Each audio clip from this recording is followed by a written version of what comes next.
Morning, peeps. Good morning, everyone.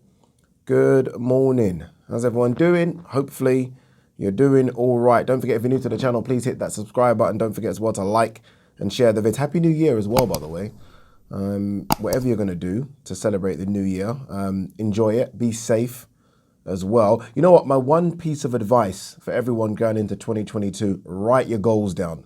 Write what you want to achieve down in 2022, and then you can hold yourself accountable for it. I think it's important. I've written some big goals down for 2022, and fingers crossed we hit them. Fingers crossed you hit yours as well. All right, let's get into this video. We don't have long. I am actually working today, so by the time you watch this video, I will be at work.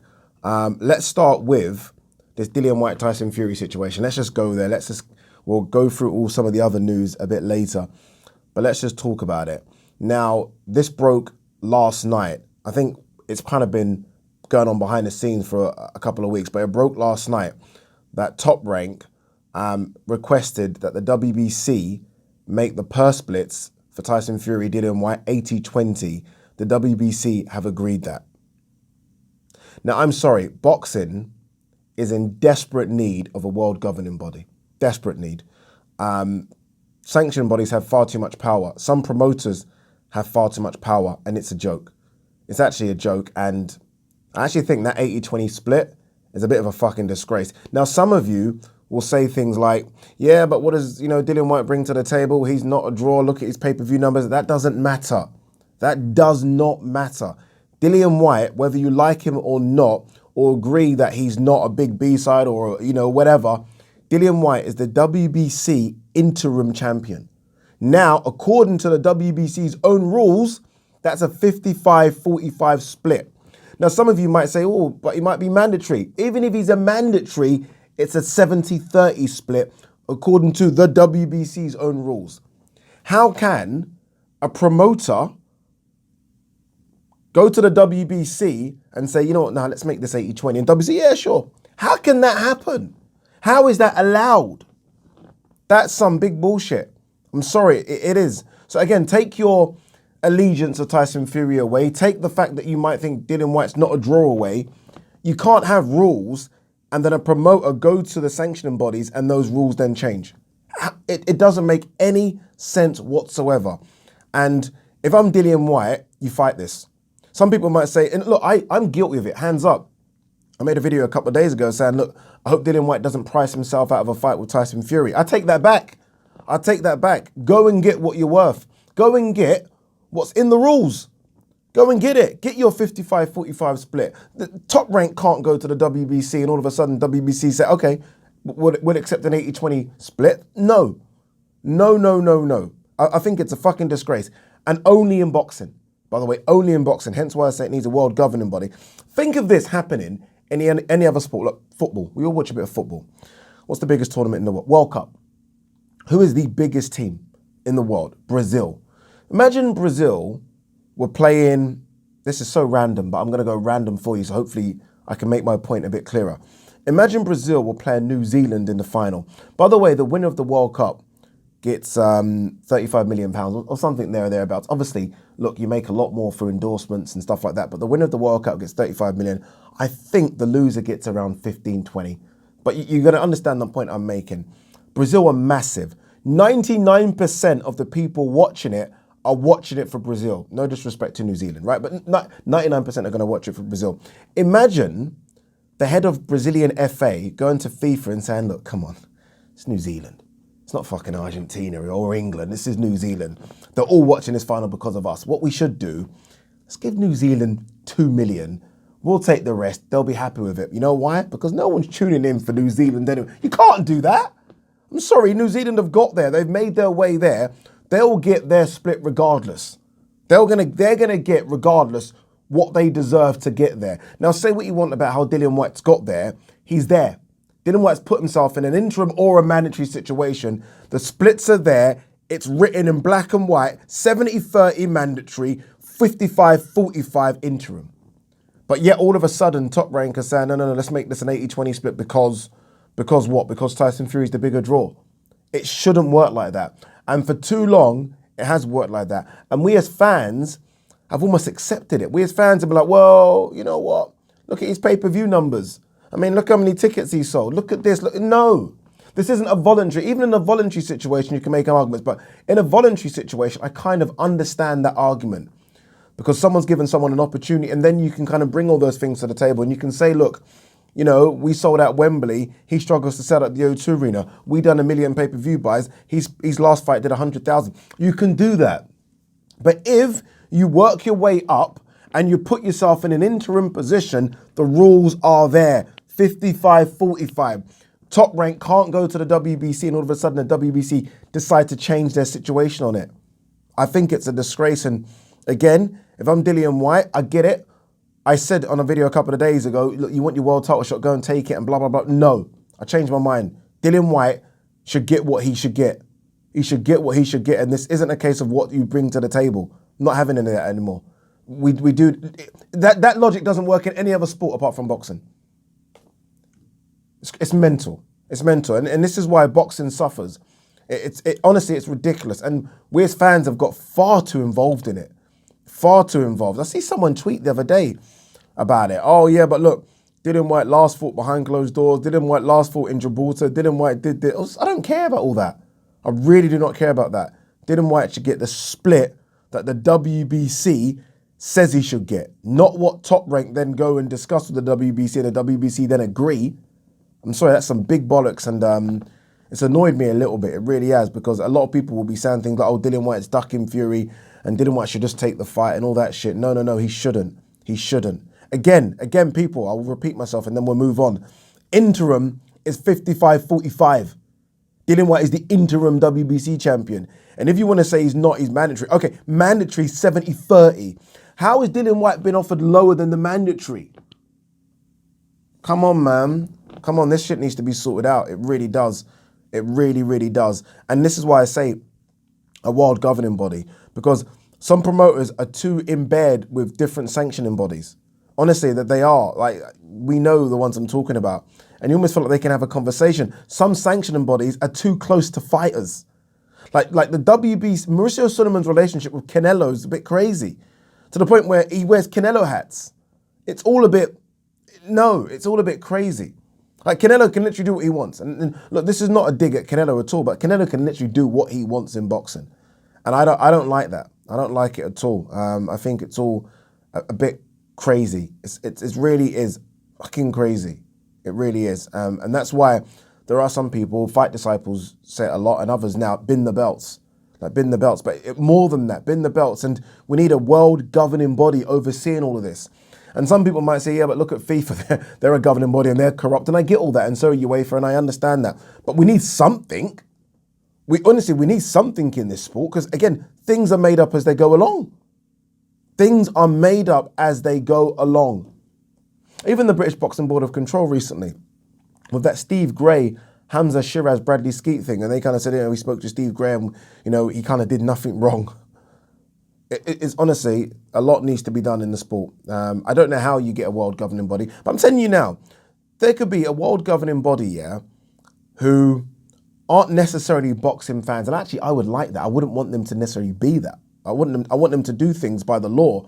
And maybe you don't need to be a boxing person to understand that. But I would like them. Let me go back. I think they would look at boxing and think, what the fuck is this?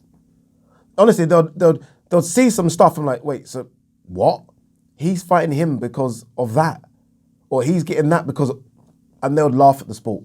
They would laugh at the sport. It needs fixing badly. And I think this Dillian Whyte Fury thing is going to go on a long time. What they have said is if they don't agree, which they're clearly not going to agree, then it will go to purse bids, and then everyone can get involved. And look, DAZN are going to make a massive play for this, massive play. But look, I don't know. I don't know if Dillian Whyte, regardless of it going to purse bids, is going to agree on any 80-20 split. Any. And some people might, and not only that, but 20 of what? Like, what's this fight worth? This fight ain't worth that much, especially if it goes in the States. If it goes to the States, I mean, how many people are gonna buy a Dillian Whyte Tyson Fury pay-per-view in the States? What numbers is it gonna do? 200,000, 250 at $80 a pop? There's not that much money in it. So I don't know, man. If I'm Dillian Whyte, I'm fighting. I'm fighting for my opportunity here. And honestly, I take it above the WBC's head and go to the, what is it? The is it court for sport arbitration or some bullshit? That's what he needs to do. No wonder he's going through some shit with the WBC right now. Taking the piss, mate. Taking the absolute 80-20 split for an interim champion. Anyway, and by the way, I know Dillian Whyte's managers. There's two of them. They're not accepting that. They're not accepting that. I don't know what they do. I don't know what's going to happen, but they're not accepting that. Honestly, world governing body, WBC have far too much power. They think fucking just created a bridgerweight.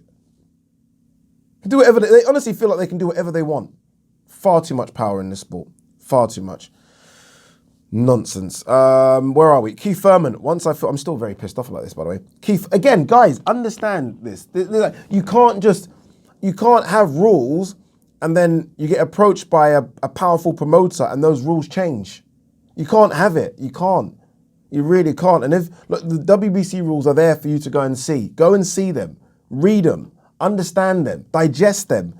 You can't then have a promoter say, well, yeah, but, Dillian Whyte doesn't really bring much to the table. Let's make this an 80-20 split. And they say yes. Nuts.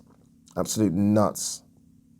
And again, this isn't if you're a Dillian Whyte fan. This isn't about you being a Dillian Whyte fan. Park your fanboy stuff to the side for a second. Park your fact that, okay, Tyson Fury's the bigger draw and Dillian Whyte's not. Park your, oh yeah, but Dillian Whyte got paid this much his last fight. Tyson Fury got paid that much. Park all of that. And some of you are trying to calculate what 20% is of what. Park all of that to the side and say, okay, but the rules are 55-45 interim, 70-30 mandatory. And ask yourself, where have they got 80-20 from? Keith Thurman, once I feel comfortable, I'll go for greatness. Next. Canelo's trainer says no chance a fight with Usyk ever happens. It's interesting. Although Usyk said it'll come down to cruiserweight to fight Canelo. I mean, some people might say, yeah, but there's a big gap in the size. Mate, Usyk's jump to heavyweight's a big gap. Usyk's jump in weight from cruiserweight to heavyweight is bigger than anything Canelo's doing right now. I'm trying to think. It's close, actually. It's close. If you think of when Canelo started. But yeah, it's pretty much the same. So, I don't know, man. I mean, is he not fighting a cruiserweight in Makabu? What's going on here? I mean, you're picking and choosing now? Well, of course he is. But why can't you fight Usyk? If Usyk says he's coming down to cruiser, you're fighting a cruiser, stay there, meet him, have that. The reason you're not doing it is because Usyk's far too good, which then says, you're picking and choosing. So we're going to give you the tag of, great, and you became a 5-weight world champion. But a lot of people are going to say, well, you didn't fight Bradis. You didn't fight Lawrence Okoli. You fought the small cruiserweight called Makabu. Some people, though, if we're going to go there, some people might say, but Roy Jones did that when he went to heavyweight and fought Ruiz. You are correct. You are correct. I can't argue that. You are correct.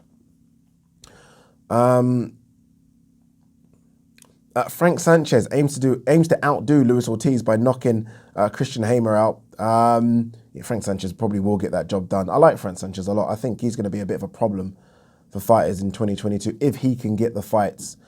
It's just, don't you just hate saying that in the sport of boxing? If he can get the fights. Like, I would love to see Frank Sanchez next year versus Andy Ruiz, versus Hergovich, versus Joe Joyce. He ain't going to fight them. He ain't going to fight them, is he? He'll probably fight Kalnaki, probably have a little scrap against Hellenius. And this is the thing with boxing, man. It's so fucking frustrating. I was going to do a video. And look, we had a good 2021.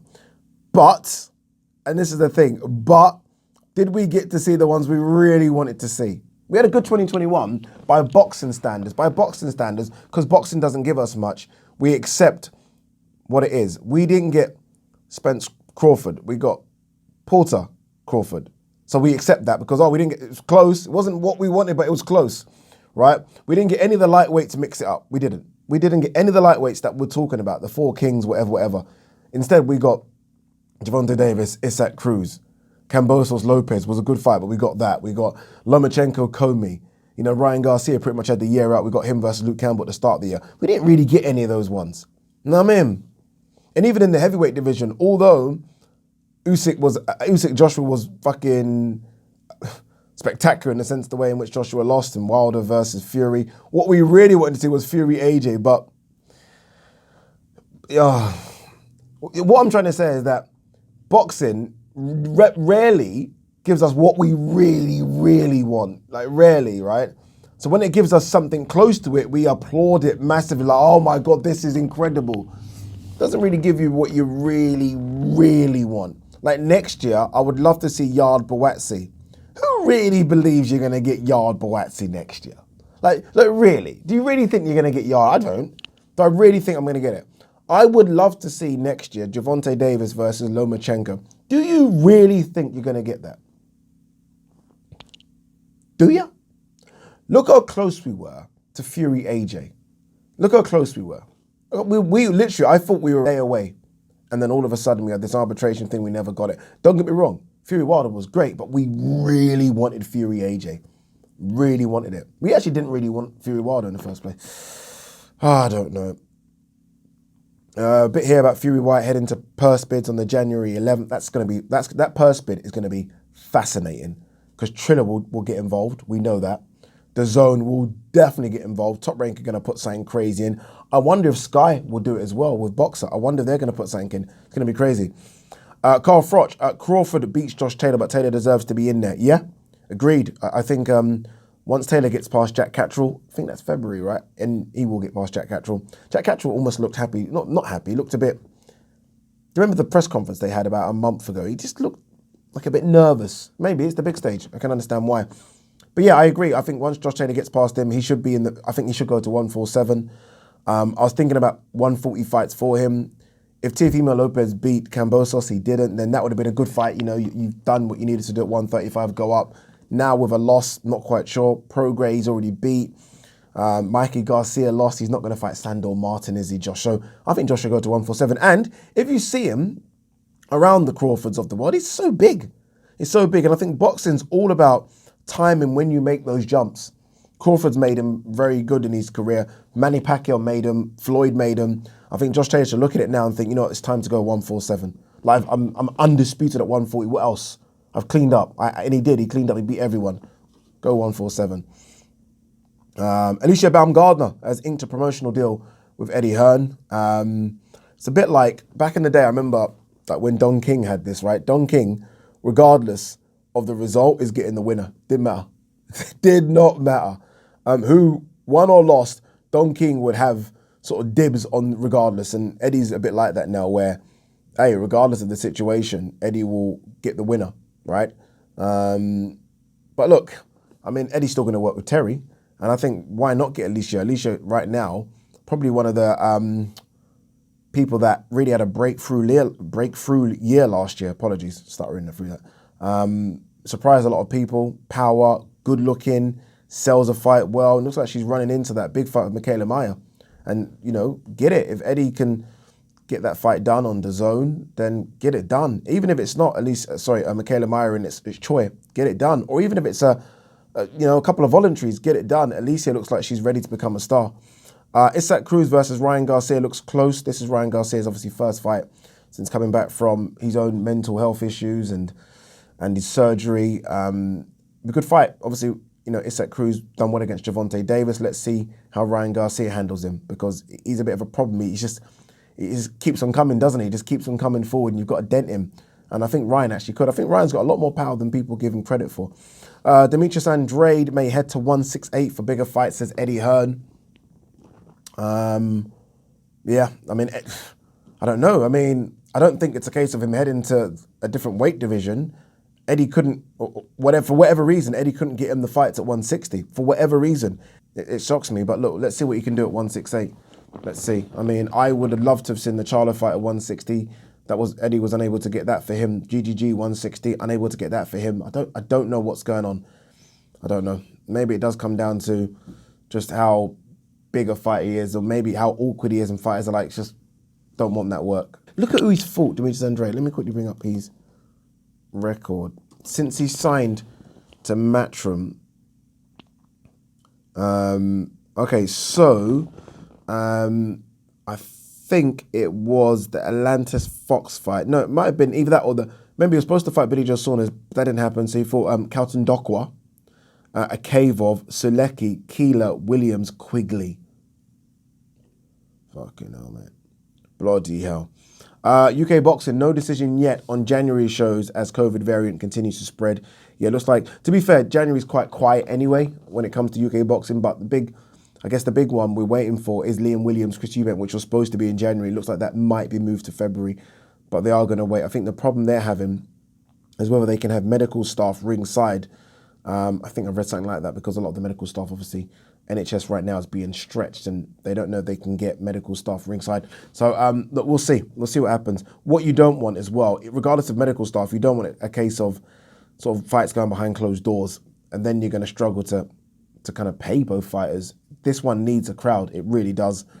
And it deserves a crowd. Eubank Jr. Williams deserves a crowd. So, yeah, we'll see. We'll end on this one. Frotch here saying Joshua has all the physical attributes needed to win Usyk rematch. I don't know if it comes down to physical attributes. Sometimes this is just boxing. This is just boxing. And sometimes it comes down to boxing ability. As much as people talk about Tyson Fury's size, and that's the reason he got through Deontay Wilder, Tyson Fury's just a better boxer. And that's what it comes down to. And Usyk has been boxing for I don't know how long, since he was, 12 or something. I know he used to play football. Usyk's just a better boxer than AJ. So we'll see. We'll see what happens. That fight scheduled for what? We're here in April, May now. All right, guys, that's it. That was my Dillian Whyte rant. Have a good new year. Enjoy it with the family, whoever you're doing it with. Sounded wrong. Peace.